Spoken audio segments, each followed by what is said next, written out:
Hello, everyone. Wish you a very happy and prosperous new year 2026.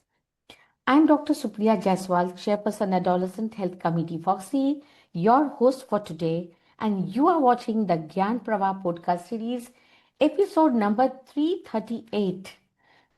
Today is my last episode, madam. I've been working on every first of every month.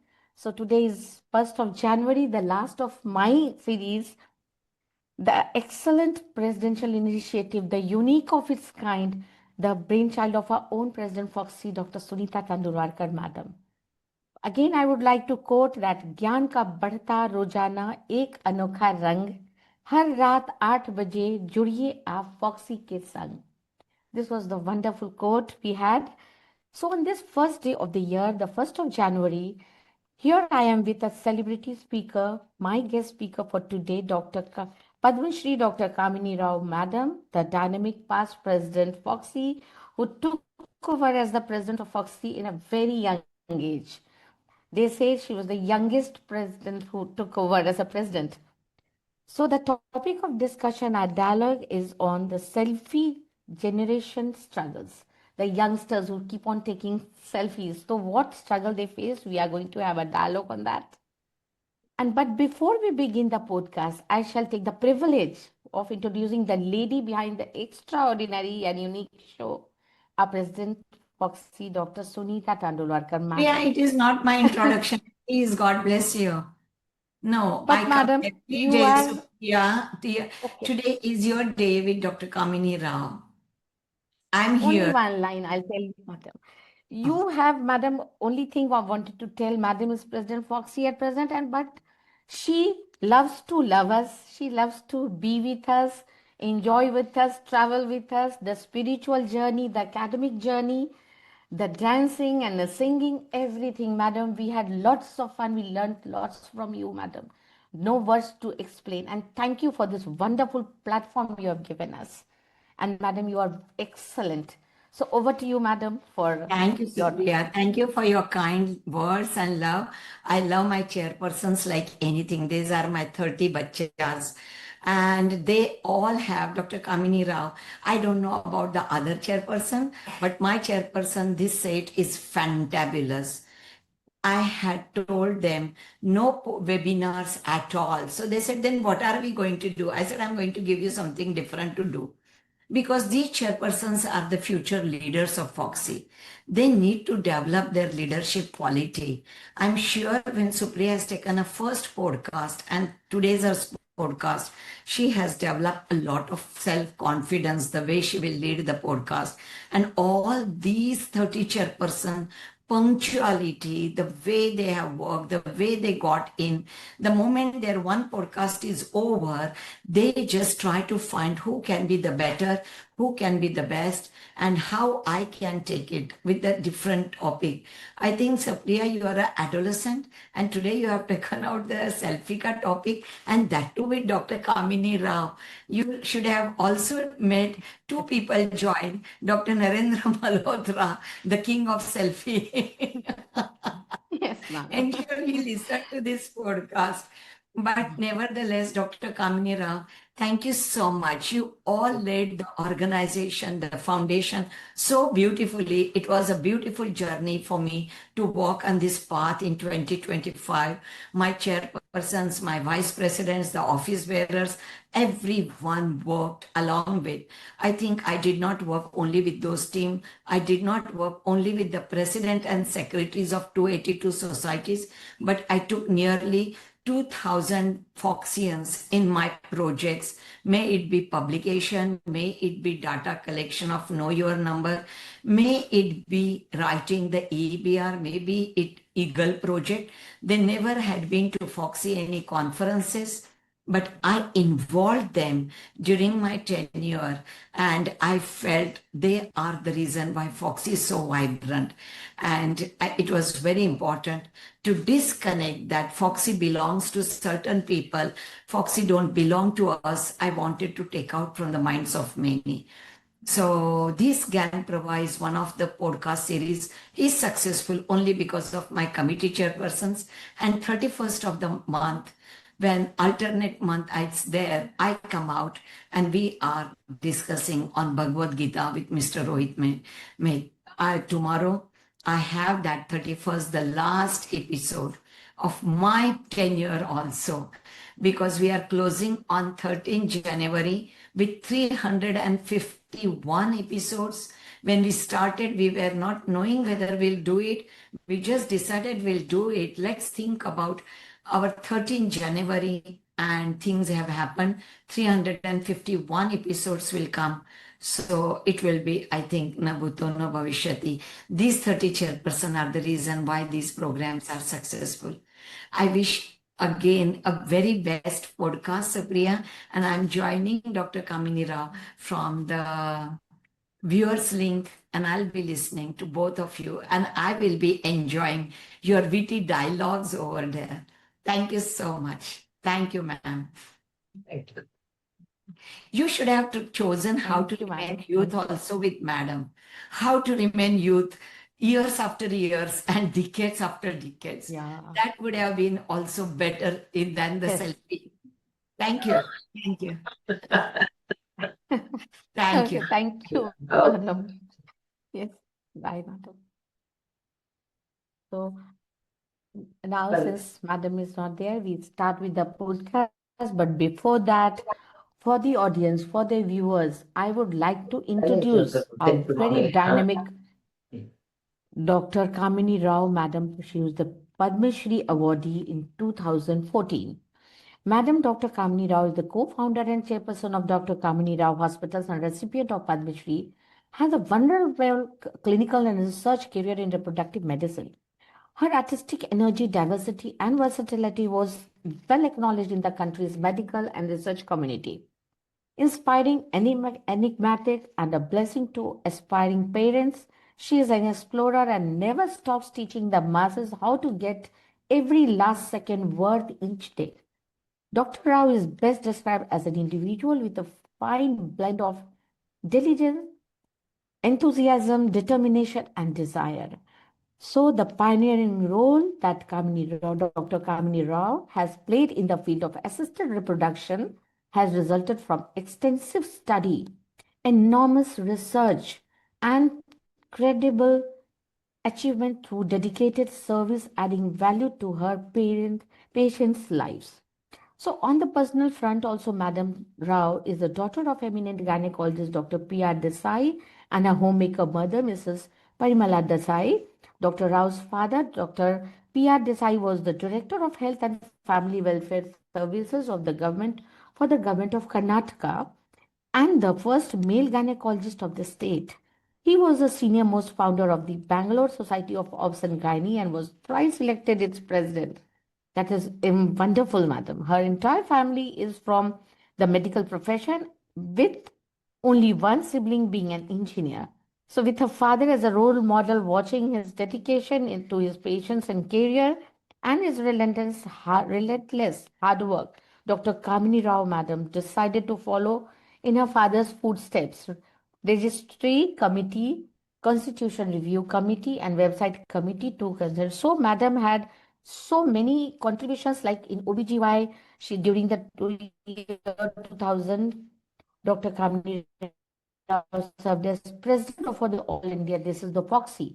So she was, that is why till date, I'm quite young, junior to her, but then we have been hearing Madam had taken over as the youngest president of Foxy. And then she did so many of work that the year 2001 was designated as the Foxy Year of Safe Abortion Saves Lives. And she has relentlessly promoted the concept of safe abortion to make it a reality and in the developed world. She had done extensive work in the area of women's sexual and reproductive rights with the aim of bringing about changes in medical and reproductive rights with practice standards to make them gender sensitive. There are many other things with the government of India. Madam did as an individual and as a professional in the field of education, also a vision for developing the reproductive medicine aptitude. Madam has lots and lots of accolades to her credit. Even in the social field, Madam has done tremendous work on enhancing and enlightening the lives of the girl child and women in our country. One of her earliest commitments towards social responsibility was to set up Yuva Seva, a center for adolescent counseling, a voluntary organization involving medical practitioners, educationists, and socially committed people. And she was the coordinator of the Government of Karnataka School Health and Adolescent Program. So, where she covered over 5,000 students from class 8 to 10th. So, at present, Madam, being an entrepreneur at heart, retirement was not in Dr. Kamini Rao's blood, Madam. At the time when the most people would have hung up their boots, Dr. Kamini Rao decided to step into the field of online education now.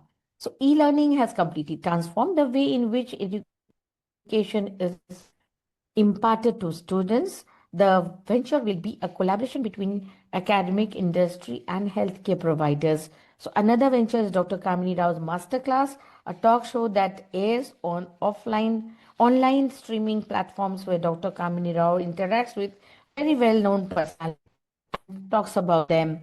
So, and she has got many things to her credit, awards and recognition, like she was the prestigious Padma Shri in 2014 in recognition of distinguished service in the field of reproductive medicine.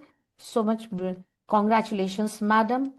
Karnataka State Award for invaluable service in the field in 1987. She was honored with Karnataka Vaidya Ratna Award in 21, Lifetime Achievement Award by Karnataka State Obstetrics and Gynecology in 2021, then Honorary Founder Fellowship in Reproductive Medicine by the Karnataka State Society in 2021, then MBB Teacher, Honorary Decorated Director of Science, Convocation Bangalore University, Outstanding Achievement with the TISAR.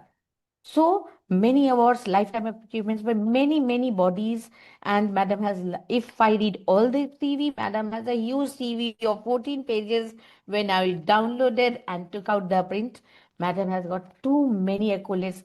Congratulations, Madam, and thank you for coming, agreeing to be on this podcast, Madam. I'm very happy to have you here. Welcome, Madam. Thank you.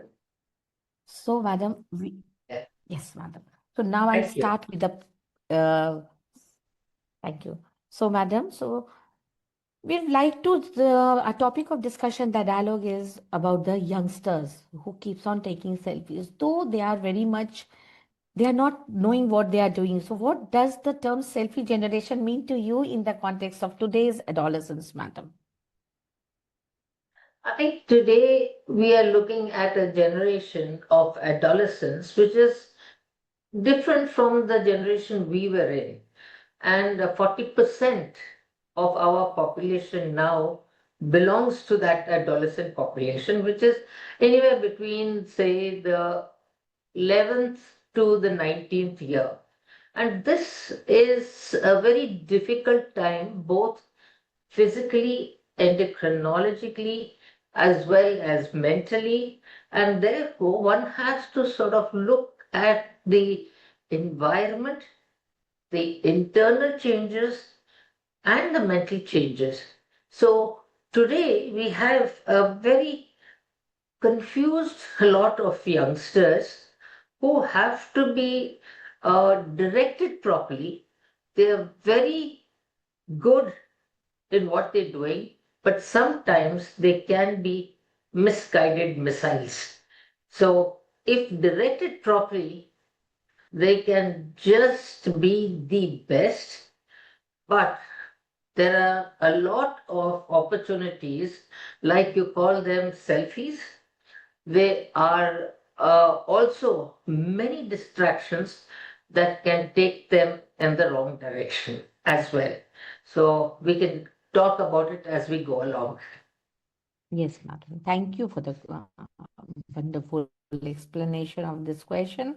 How has constant social media exposure changed the way teenagers see themselves? Because, Madam, most of the time they are looking at the mobile phones. So, because they are involved so much in the social media, how do they look at themselves? Am I also like that? So, what do you have to say on this? Social media, in a way, is a double edged sword. It gives you a Yeah. lot of communication, it gives a lot of visibility, it gives a lot of competitiveness, it is also a means of looking at where you are in relation to others.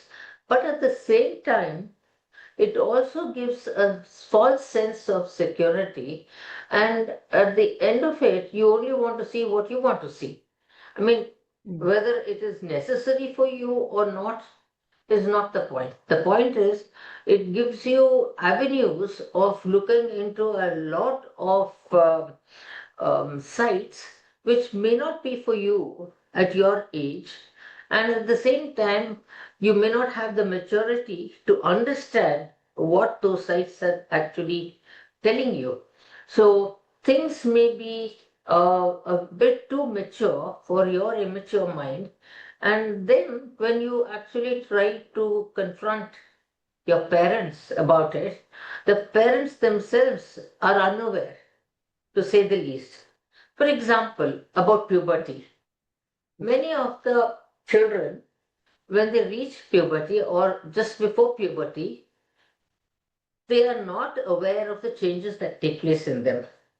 Most of them are either hearing it from their friends, or they hear about it from the movies, or from these kind of social media, and then try to hide it. Now, these are things that has to be really brought to the boardroom. It has to be discussed properly so that the manner in which the body hygiene, mental hygiene, reproductive hygiene has to be explained is not explained. So therefore, clandestine, this is how they get to know, and they make it look almost like porn. And this should not be there. I think there should be a healthy communication between parents and children and teachers as a tripod, so that the message goes very clear and there is no hide and seek, which we do not see today. So messages that has to be given to the students and to the adolescents at the right time is extremely important. This I find is lacking today. So family life education, sex education is all very important, provided it's done at the right time and it is done by the right people, and it is done in an atmosphere of congenial harmony, so that it is like any other subject. This is what I feel is important. Thank you, madam. Well explained, very well explained. So, do you think, madam, there are many emotional and psychological struggles teens face because of comparison culture? They try to compare with their peers, with everything. So, do you think this affects them psychologically, emotionally? Yes, it does, because no two people are alike, even if it is the mother and daughter, or father and son, or vice versa, because all of us, our signatures are different, our DNAs are different, even though we come from the same lineage. So, if a father is a doctor, for example, it does not necessarily mean that the child must be a doctor. However, but if that is the only profession that is actually put before you, and you're asked only to read like a bookworm, not understanding and not being interested, the child develops a distaste for the subject. A child cannot grow in an atmosphere of wholesome learning or a 360-degree learning if the child is not interested. So, for a potential growth of any individual, the individual must imbibe what the child is learning. But if it is just thrust upon you, just because your father is so and so or mother is so and so, then that kind of peer pressure puts a kind of negative body image on you, and then you start hating yourself because your grades are not good, and then you start falling in your grades and in the eyes of your colleagues just because you're in the wrong profession. So you have to wear a shoe that fits you correctly and doesn't pinch you in any direction. Then you will be able to reach your full potential. Today, unlike in our generation, we had only two or three options, either a doctor or an engineer or a teacher or so. But today we have so many options that the child can go in for any combination and into research and into a lot of media that we did not have as opportunities during our time. So, having had this kind of exposures, there are also a lot of courses, short courses, long courses, and also courses that you can do while you're doing your studies. So, you can really pick up these courses as you go along. So, in fact, it becomes so important that the child gets exposed while they are doing their bachelor's degree, their master's degree, and of course, when they're going in for their PhD. And suddenly you will find that once they have done their medicine, they may totally change into acting, for example, or they may change into, say, for example, research, and they may change into almost military, for example, to the army.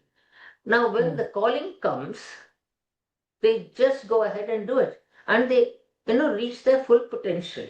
So it's important that when you have decided that this is what I'm going to do, you'll find that the child will be happy within himself, herself, and also reach the zenith of their career. If you don't do that, many of the children, it will be like a round pin in a square hole, and that doesn't fit. So don't blame the child, blame the parents, and blame the society for not allowing the child to do what the child wants. Once. Yes, ma'am. This is very true of our adolescents because the younger elder brother is a doctor, father is a doctor, so you have to be. So things are imposed, pressurized to do. So this really the parents and the society needs to learn. Thank you very much, madam. So next, I would like to ask you, in what ways has technology improved adolescents' lives, and where is it harming them? Yeah. Can you repeat it again? What way the technology, the latest Yeah. technologies, improved adolescent lives because it was not there previously, and where it is harming also. See, technology per se is almost like a knife. It can cut an apple and it can cut a throat. It depends on which way you look at it. Because you have to use technology in the reason for which it was actually developed. Technology makes your life simpler. For example, earlier, if you had to handwrite the whole thing, it would take a long time.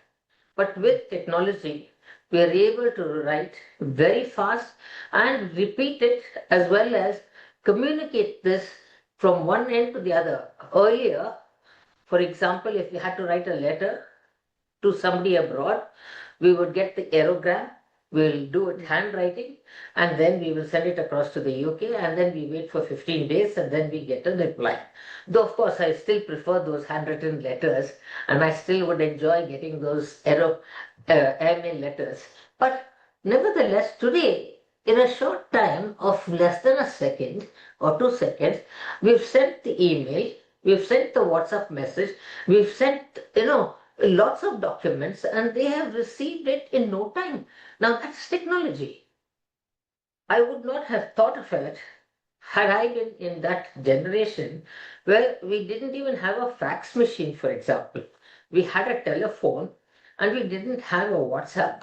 We didn't have in any way that I could pick up and ring that easily to somebody abroad.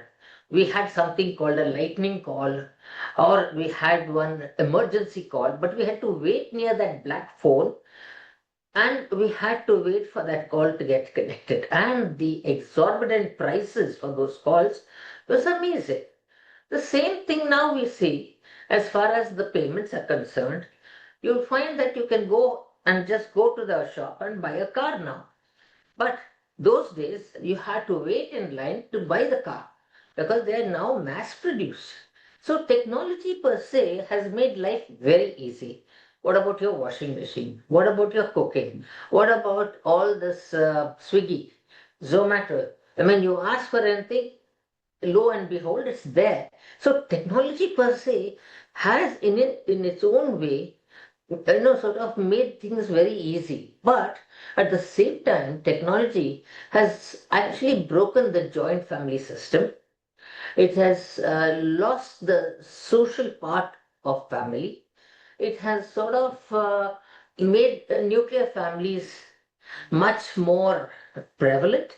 And at the end of it, too much of technology and too much of these electromagnetic radiation has brought in a lot of health issues today.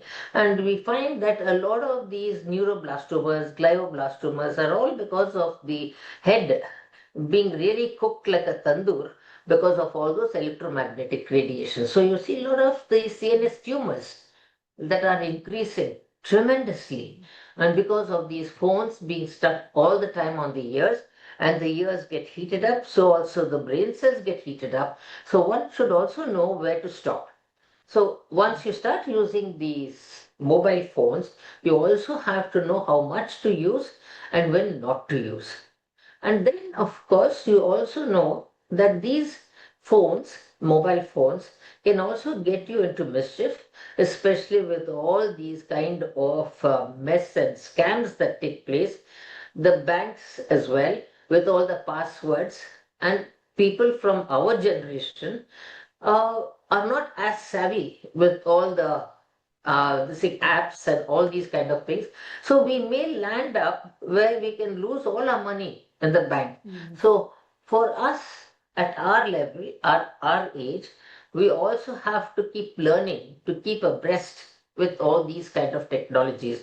So while technology is good, one also has to be very careful, and one has to be, savvy enough to understand that you are not an expert, because today our telephone size was fairly big, and now the telephone size is becoming smaller and smaller and is sitting into your watch or a pendant. And the photographs that can be taken even out of a pen. So technology is becoming smaller and smaller and much more versatile, that today you may say that the telephone or the mobile phone is only a mobile phone. But today that mobile phone acts like a computer. It acts like a this thing, photo, this camera. It acts like a kind of a secret spy cameras and whatnot. So it does multiple functions as well. So while the instrument becomes smaller, the functions becomes multiple. So therefore, what we are now looking at an age where we do not know next what will happen. The only thing we can see is all the humanoids walking around, and we may not need the humans anymore. And God forbid, at that time, I don't know where you and me are going to be, but I hope that time we are not going to be here anymore. That's what I can say. Really, madam, you've explained so well. Technologies are really, it has made life easier. But then the negative part of it is always there. So too much of use of anything is not good. So thank you for this very well explained question. In what ways, like how do you take it? The other one very important thing, madam, how do online friendships differ from the real world connections for teenagers today? They usually meet online friends. What do you say this? How good it is, how dangerous it is, or it is good? See, online relationships per se uh, can work both ways. One, I've seen very successful relationships taking place online. And, like they say, distance makes the heart grow fonder and things like that. But at the same time, you'll find that you could be in a soup, because what you can say face to face and where you can have feelings and emotions where you are talking to them is different from when you're an online person. So these online dating apps, as well as, say, for example, the online communications, if you've met the person before, you've seen the person before, and you've already interacted with them before, then continuing a dialogue online is okay. But if you're meeting them for the first time, and then you continue this relationship, you could be taken for a ride more often than not. So I would say that online dating and online communication, it could be a scam, and one has to be very, very careful, because anyone can post anything online, and there is no verification over there, and you must be very careful that people can claim a lot of things, and once they claim, you keep on getting deeper and deeper into that relationship, and lo and behold, then there is no way you can step back. So I believe today that you have to limit yourself, and you should not wear your heart on your sleeve while talking to them. I would say that it is also very important to know these people before, and not to tell about yourself too much, because all these things, especially for all these pedophiles and also these people who are into all kind of sex racketeering, it can be an easy way of identifying a lot of information about you, and also to be able to get your bank accounts, and to be able to trace your residential address, and they can start stalking you. And this could be a terrible problem, because many of the movies today show these kind of things as well. And these are not just movies, these are things that have happened in the past. So I would tell not only adolescents, but even young adults also, to be careful and learn from others' mistakes. Do not get into any kind of online dating apps, and also try not to give any personal details of yours, or not to have a lot of details on your mobile phone, or your bank accounts or your passwords or any other sensitive details, because this could be used against you in case your mobile phone gets lost or whatever. So you have to be very, very sensitive about this. Yes, yes, madam. So, very rightly said, we need to be careful at all steps, actually. And the adolescents, they get driven away with many things.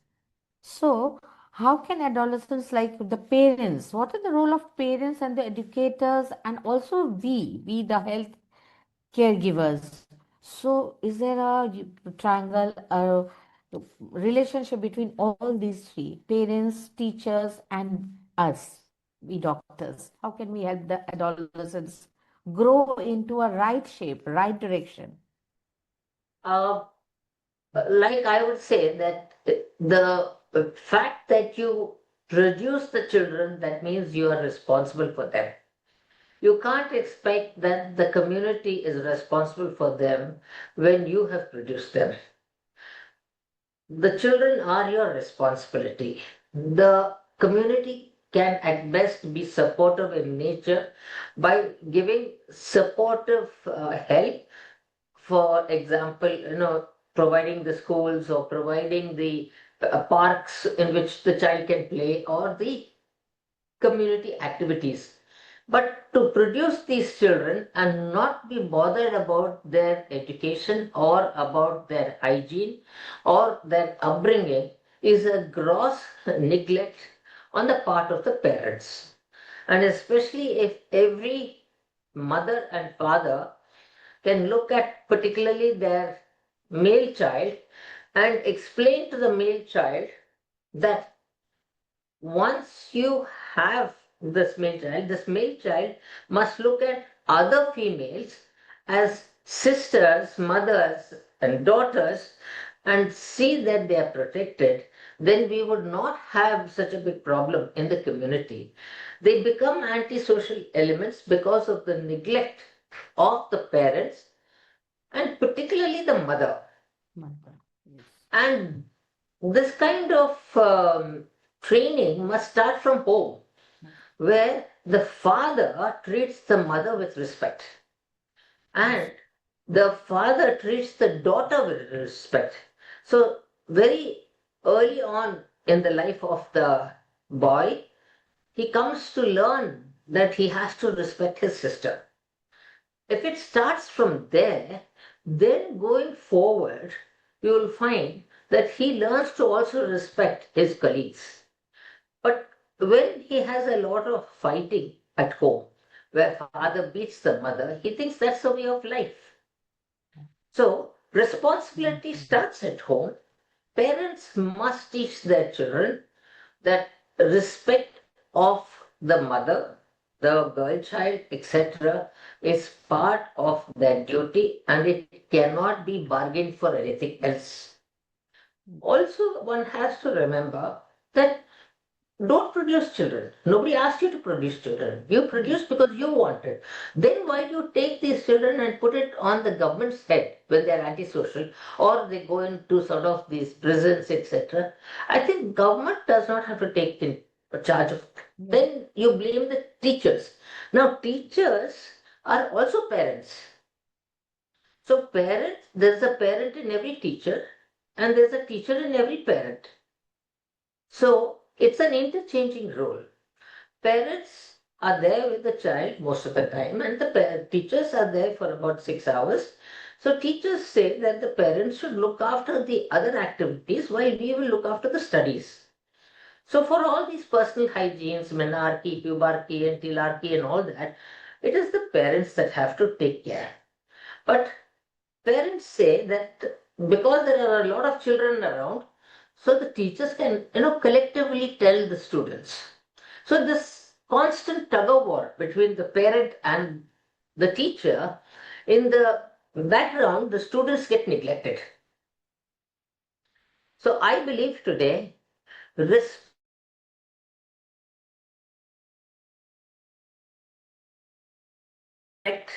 for women starts at home. It should. Yes. Perfect, madam. The internet.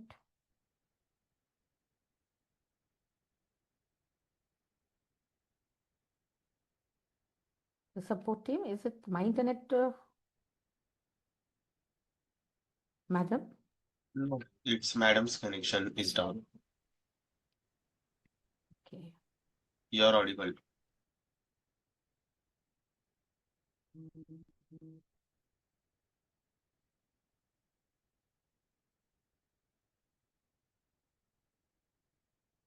Can I call her?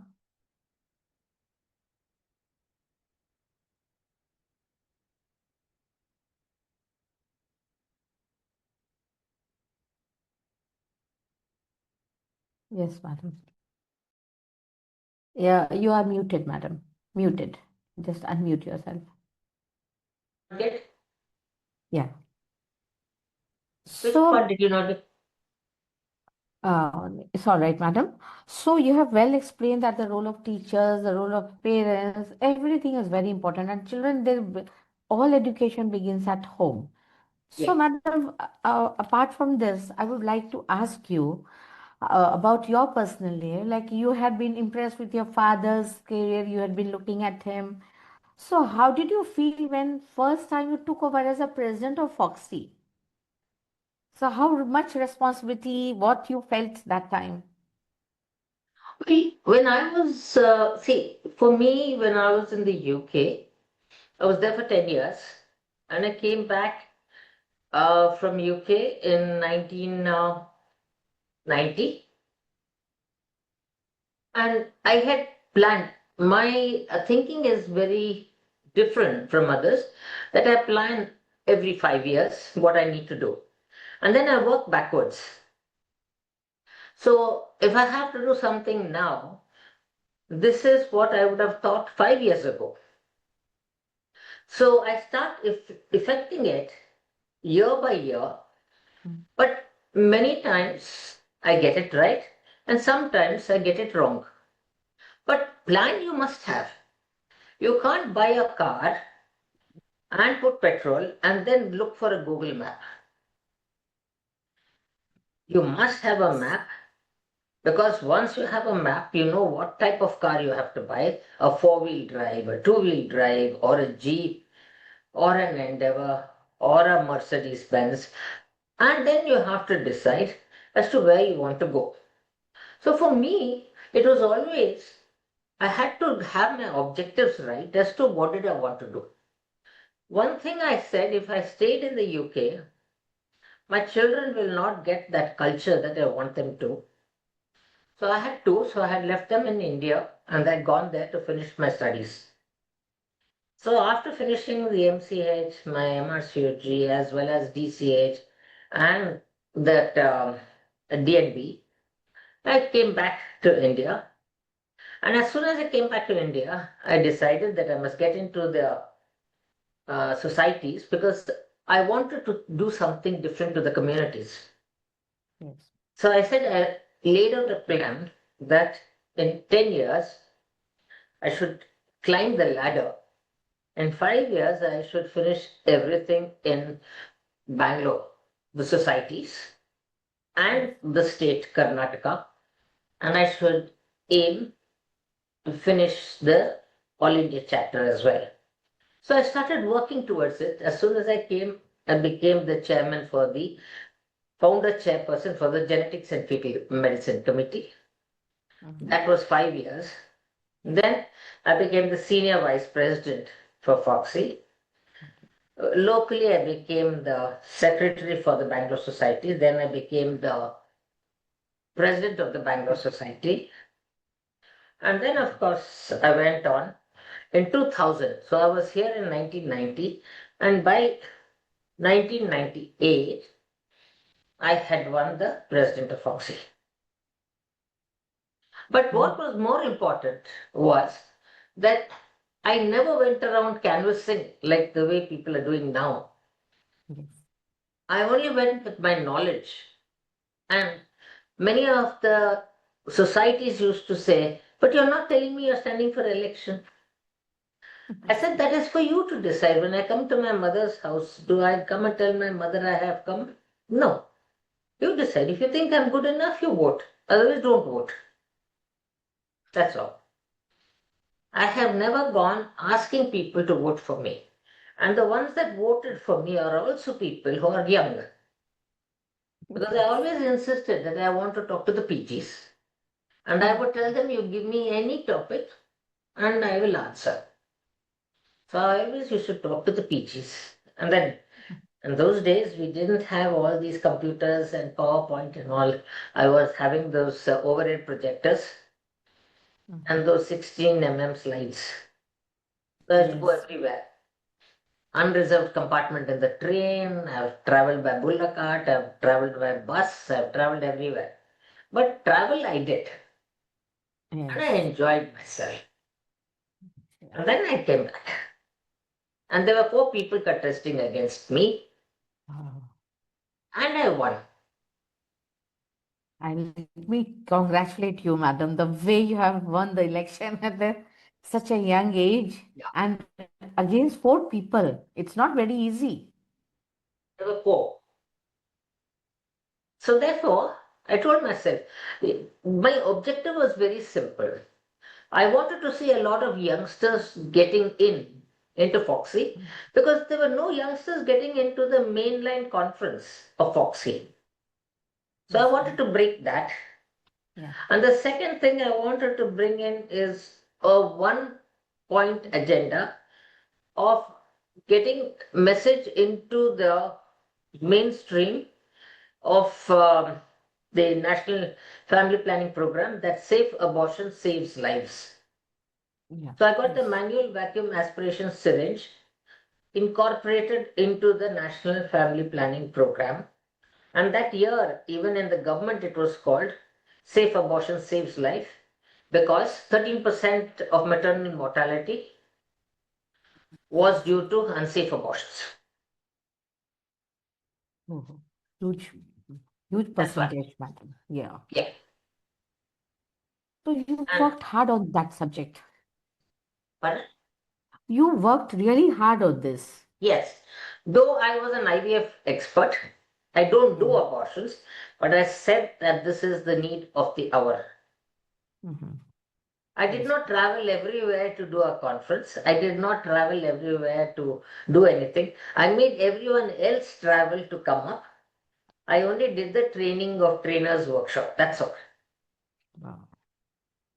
So people love to come to you. They traveled and came to you to learn things. Yeah. Mhm. It was wonderful, madam. And this journey really, I have gone through your CV in detail today. So you've done lots of work in all the field, reproductive medicine, then assisted reproduction, then the adolescent health, social welfare. So lots of on women's health. You have done wonders. And that is why wherever your name comes, I truly am telling you, not just to you, because whenever I say, "Okay, Dr. Kamini Rao," so, oh, you have got the best of the guest speaker this time. And you have also come to Patna in some oration. You had given an oration at Patna. Yeah. I belong to that place, and people Yes. love you here. Yeah. I This, also love them very much. I yes, love ma'am. them. Yes. So we really look forward to having you here once again whenever we have a chance. And, madam, one last question. What one key message can help teens navigate the self driven world? What you would like to give from your side, your message to the adolescents? I think adolescents need to have a direction. They need to understand that if they did something, they have to look around and they should play a game of snooker where if they have the white ball and they're hitting a ball, they must see that not only that ball falls into the hole, but the white ball is again ready in front of the next ball to get it into the hole. Don't play loose balls. Every minute of your life is precious, it will not come back. So think carefully and use your time wisely because this is the best time of your life. So if they say, which is the best day of your life, I will say, today is the best day of my life because this day will not come back. Yes, ma'am. Take this as a message and have objectives in whatever you do. Make sure that you reach your objectives. That's important. Very nice. I just wish there are many audiences, and this is being relayed to everyone, madam. So many people will take the message that you have conveyed. They will take the inspiration that you have built yourself by your hard work, research work, and your real work, real hard work. So I'm highly impressed, highly thankful to you for coming for the podcast today, madam. So Thank thank you. you. And Dr. Sunita, we can also not thank her enough because, madam, we connect to you only through this podcast. And every chairperson having one good big celebrity with them who has really worked hard in the life. So we tried to, and being an adolescent chairperson, I thought I saw your CV and I saw your on the net also. Many things are written. So it's wonderful connecting to you, madam, learning from you. You are an inspiration to many of us. Thank you so much for your wonderful dialogue with me. Thank you for accepting the invitation. Thank you. And thank you, Sunita, for having given me this opportunity.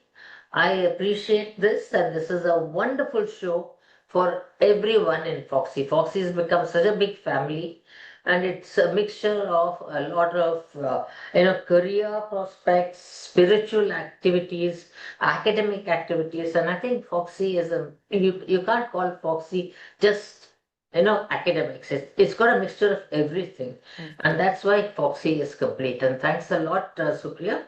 And I hope you go higher and higher. And you are all the darlings who are the future Foxy presidents. Yeah? Thank you, madam. Okay. Thank you. Take care. Bye. I'm honored.